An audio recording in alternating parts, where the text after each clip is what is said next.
The ability to have endurance is priceless, not because you can run away from tigers because they run out of energy anyway.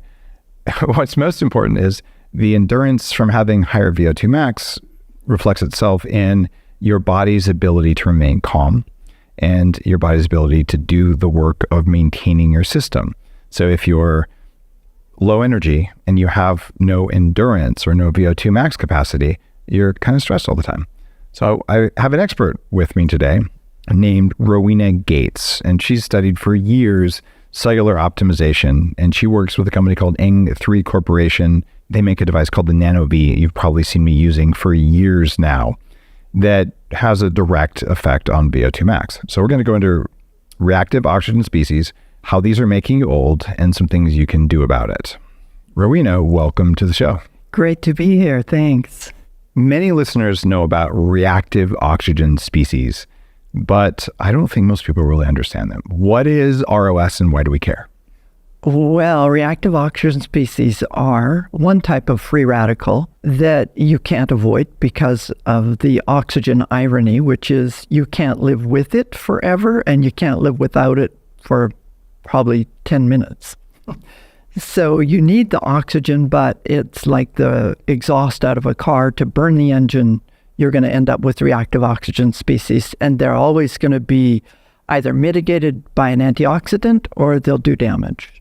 I like to think of it as rust.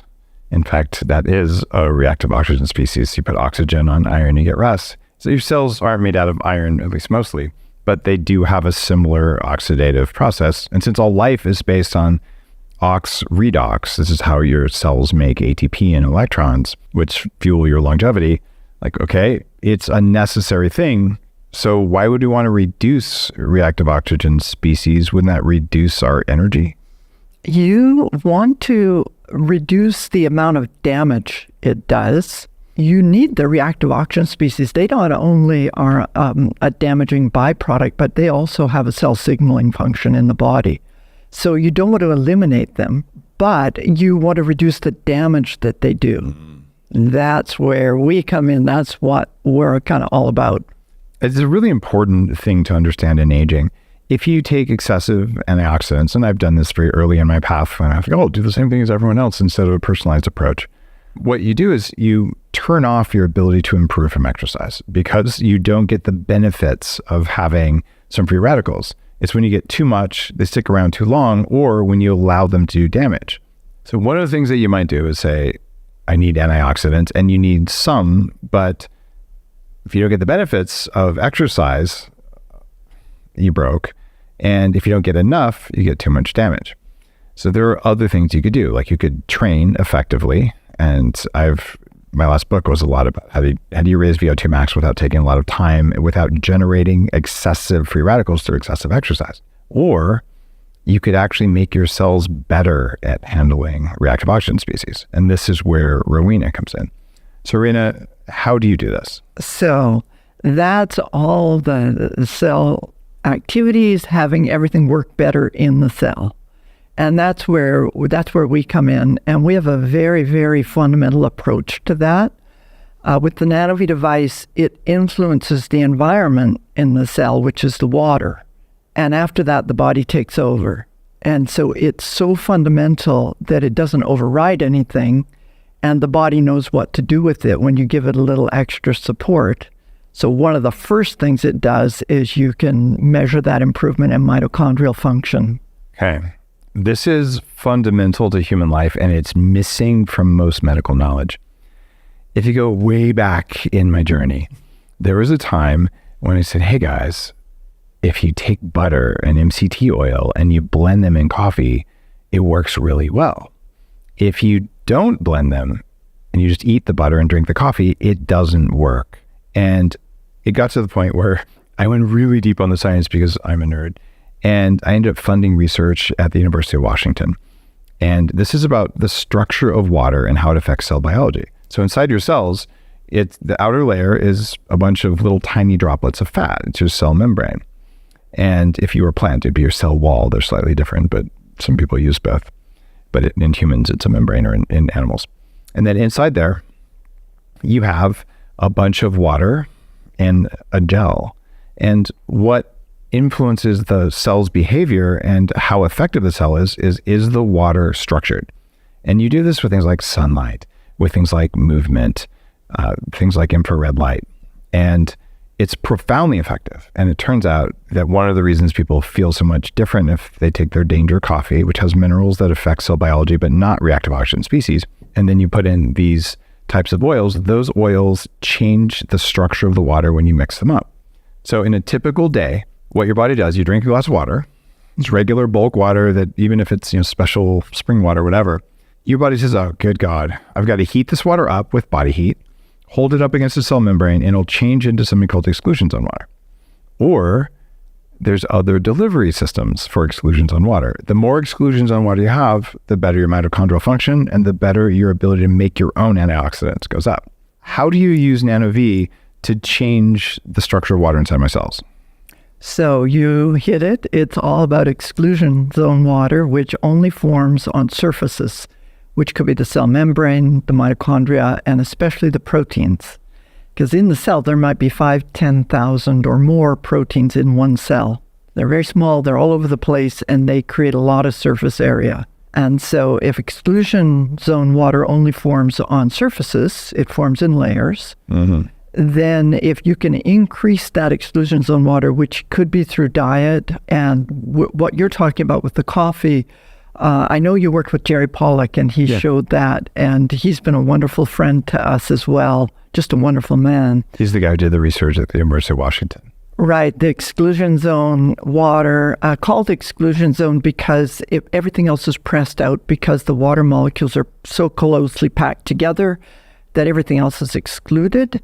And we call that ordered water. And that ordered water surface has to form on proteins. And quite a long time ago, they figured out that it was the water that enabled the proteins to fold, which they have to do before they function. And if you have unfolded or misfolded proteins, you have liabilities. So they have to fold or they can't work, and they get the energy to fold from the water. And so that part was all known in cell biology, and in NanoVi, we just leveraged it by helping improve the ordered water in the cells to support the protein folding, and the body takes over. And that's why I said earlier, it's just the environment, it's the water that we're influencing. And after that, the body really does, it knows what to do. It's the most regenerative machine imaginable almost. You imagine if some of the water in your cells is not exclusion zone water because your body didn't do a good job of converting the water. And there's all kinds of environmental things that lower the amount of this water. You must have this water to make ATP, the Krebs cycle, which was really fundamental to my longevity book and my brain book, actually. I think of it like a little motor. It goes around, but if it's in the wrong fluid, it doesn't have the right amount of viscosity. So you can't make energy. And if you can't make energy, you can't make more exclusion zone water. And if you're low on energy because you're low on exclusion zone water, the body has these things that are necessary to do to stay alive right now. And then it has things that are necessary to do to repair and maintain and extend your longevity. It will automatically stop doing all the maintenance stuff, including folding proteins or repairing proteins, if you don't have enough exclusion zone water. And you look at what does cancer look like? Well, there's misfolded proteins. So a deficiency of exclusion zone water is a problem. So I like to say that the most efficient and effective thing to do is to just go for a 4-hour run in the sunshine every day. Because if you just do that, you get sunshine makes exclusion of water, all that movement of water in the tissues, the fact that you're going to have to live something like 20% longer just to make up for all the suffering, that doesn't work. It's not sustainable. Nobody does that. And if they do, does that time come from their kids? Does it come from their work? Because it's not effective time. And if you love it and you're doing weekends, fine, more power to you. Start saving up for your knee replacement. But if you want to do this every day to get exclusion zone water, it's not going to happen. So my biohacking stack here at home, I do everything I can to improve this. We go to Upgrade Labs, we do all this. So red and infrared light, whole body vibration, moving up and down, doing a rebounder. All of those can influence it, and just going out in the sun for 20 minutes, right? All of these are beneficial, but we only have so much time. And if you're in Canada, there isn't even any sun half the year. So what do? You can just breathe it. And just like smoking or vaping or nebulizing are very effective ways to get things into your cells even though vaping's a really dumb idea. But you can nebulize glutathione. We all know this is a way to get medication in. Yeah. So you could try to drink exclusions on water, which I think helps, or you could breathe it. And then the results are actually stunning, and which is why I want to do this episode. Yeah. What do you see in studies when people spend a few minutes breathing air from a NanoVi? Well, I think the most interesting research relating to you is the metabolic testing that was done, and it's a group called PNOE. We have wonderful metabolic testing equipment, and they could show that the VO2 max was significantly improved by 7.8% in one session, and the respiratory exchange ratio also 11% improvement. And then for metabolic function, the crossover point, which is burning carbs versus burning fats, is super important in weight management and aspects like that, also improved in one session. So a 7.9% improvement, that was in VO2 max? 7.8 actually. Oh, 7.8%. We can round up to 8. That was on VO2 max measurements, though. Yes. Okay, guys, a 12% improvement in VO2 max is equal to 2 years of additional expected lifespan. So you're getting, what, about 1.3 years, if my math is about right? I'm not going to comment on that. That seems dicey to me. Got it. Well, all I know from writing books on longevity and studying it for 25 years is that if you can increase VO2 max, you increase expected lifespan. Is it causative? Probably. Is it correlated? Yeah. So I feel really comfortable saying increase VO2 max to increase your longevity. Will it extend your life beyond the normal rate of aging? Probably not by itself, right? But what it does do is it supports having great energy, and you do other longevity therapies on top of it. So now you don't get degenerative diseases. You're highly functional. You look better. Your brain works better. Your metabolism burns fat better. What happens when people cross over about 50 to their fat burning? They become way less effective, but they're metabolically less effective. That's at the heart of so much of this, all these various specialties in medicine. If you go right back to the heart of it, it's that metabolically we're not functioning well, and it shows up as all these different diseases.